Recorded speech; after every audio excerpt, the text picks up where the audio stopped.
Ma'am,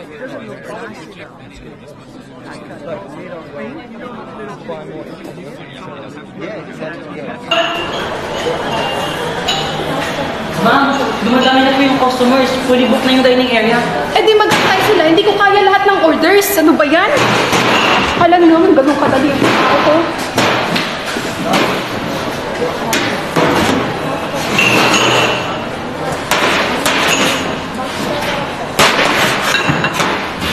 O, dalhin mo na yan. Ito ba? Oo, bilisan mo.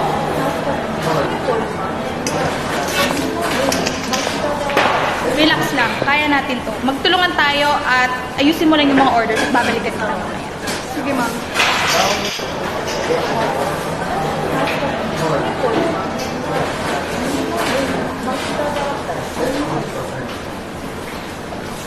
Ma'am, may backlog na po sa audit days.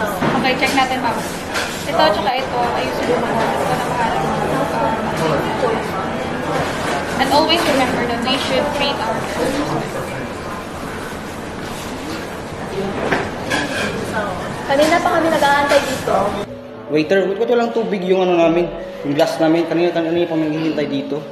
Tapos yung sa akin wala man lang pork, tapos mukhang malamig na yung pagkain na sinerve nyo ah. Ay, hindi po ako may problema dyan. Yung kitchen po yung may problema dyan. Waitress lang po ako rito.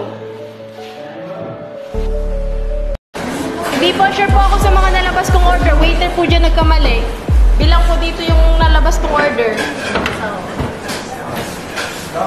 Bakit? Anong nangyayari? Ma'am, baka na-double ano po ma'am, na-reserve po kasi yung order eh. Okay, huwag tayo magturoan. Hanapan natin ang solusyon niya. Yes ma'am, copy po. Sige, back to work. Pwede na din sila bigyan ng complimentary days habang nag-intay. So, mag-focus tayo sa drinks and snacks. Sige. Ako na magdadala ng tubig at mabili.